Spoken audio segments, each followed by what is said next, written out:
My name is Francis Jojo Nyango. I'm continuing from the last episode where we talked about the dynamics of addiction.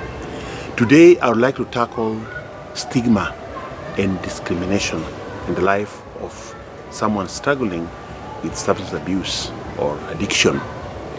What happens in normal life situation is that people who don't understand, or family that does not understand what addiction is, sometimes tends to have stigma and discrimination. When I talk about stigma, it's more psychological, and discrimination is physical, things that happen.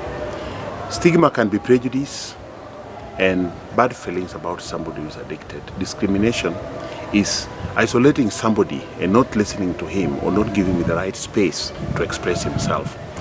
People in this condition need a lot of love and need a lot of accompaniment to be helped so that they can develop what we call desire to quit. The life of addiction sometimes can be in itself irrational, where somebody thinks about a quick fix just to use or easy gratification. And so it tends to be irrational in himself.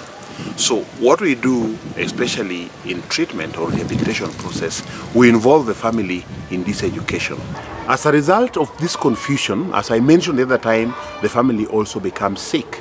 And so there's a need of family to get this education so that you journey with a client in the process of healing and treatment, what we call rehabilitation process. And so when we invite family for family therapy in the rehabilitation centers or in the process of healing, the family is educated and gets to understand what life of rehabilitation is about for a client. And so in step 7, everything is removed in a client in the shortcomings and character defects. In step 4, the client does his inventory. And we also have amends in step 9 and 10, where the client is fully transformed to be integrated back in the family. Remember, the cause of addiction can also come from the family, or by extension, a client becomes more addicted because of the resentments when the family does not love the client, does not give any regard for the client. So when the client is integrated back in the family, the client is identified as somebody who's been transformed. There's a tendency of the family looking at this client as somebody who remains the same, like the past. They judge the client by the past or rate the client by the past. When somebody comes out of rehab or goes through the process of rehabilitation, we believe that this person has gone through a transformation. And so to help the person adjust in his life in recovery, this person needs a lot of help. So my topic is to help this person reintegrate back and to support this person in the process of his life in recovery.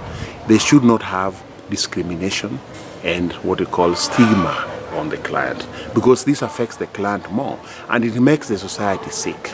In our country, rehabilitation program is a new thing. It's something that is happening, and we have different rehabilitation centers and different counselors who have various skills in helping this client come back to his normal life, but he remains in recovery the whole of his life. It is important to note that stigma and discrimination is a big chunk of it that brings us back in this problem. Like when somebody is suffering, we are supposed to educate the community and the whole society to know that we are supposed to journey with this client and help him. Remember, addiction is a disease like any other disease. And so during treatment, it's treated like any other disease. Stigma and discrimination will increase the risk of the client suffering more and more.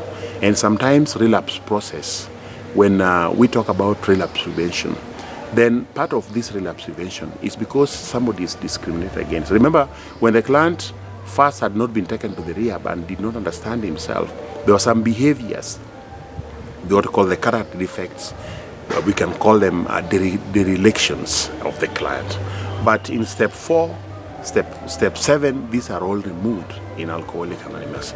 So I welcome all of you to journey with us in this process to give this awareness to the society that addiction is any other disease, like any other disease, and it should not involve stigma and discrimination. I wish to continue in the next episode. Thank you.